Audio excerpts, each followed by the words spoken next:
Asean economic integration is just around the corner. It offers vast opportunities for Filipinos as far as jobs, businesses, trade, and investments go. So how will it affect our investing strategies?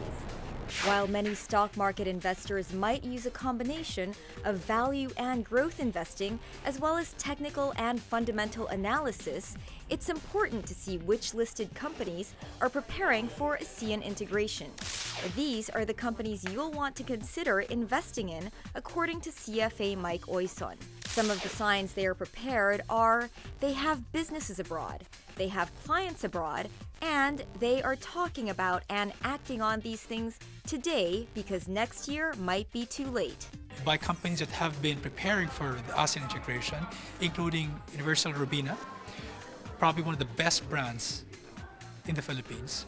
URC has shown that they can develop brands abroad. Banks is a different issue because we will see consolidation in the banking system, because for our banks to be able to compete effectively regionally, they have to have scale. Investors should be prepared to diversify into the other ASEAN markets. Studying the thematics of these markets is important. Thematics reflect investment themes that cut across geographic boundaries. Know what's driving the growth in those economies so you know which industries are growing. We need to diversify in terms of portfolio, not just in terms of what you own in the Philippines in terms of sectors, but also in terms of which geographies you're going to invest in. Academic studies have shown that there is merit in diversification, not just in the stock selection, but also in terms of geographical location of these businesses. Aside from having a larger market to invest in, the Philippines might see a consolidation of local banks as larger ASEAN banks come into the market. The Philippine banking system has a much smaller asset and capital base compared to other banks in the region.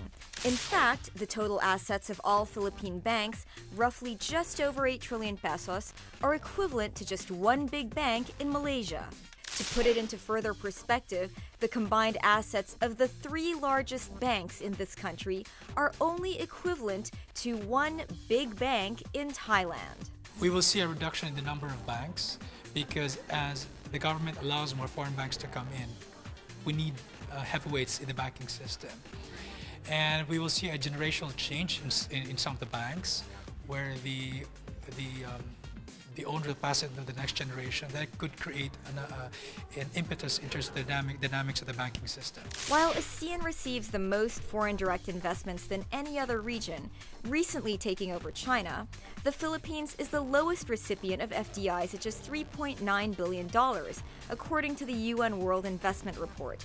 As far as foreign investor exposure, the Philippines currently has the lowest, with a 40% foreign ownership cap. Thailand has 50%, Indonesia 99%, while Malaysia and Singapore have no hard limits to foreign ownership.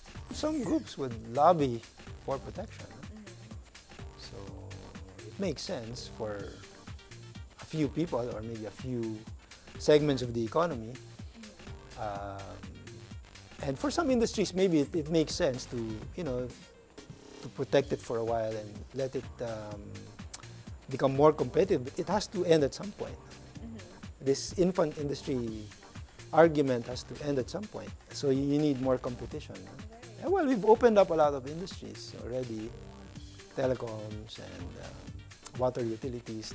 Ayala is involved in those, and I think we're doing well. But there are other industries like broadcasting, your industry, and some other industries I won't mention anymore that need to be exposed to more foreign competition. And our laws have to be revised. With integration comes both opportunity and competition. The Philippines will have to prove they can play in the big leagues and not just survive, but thrive.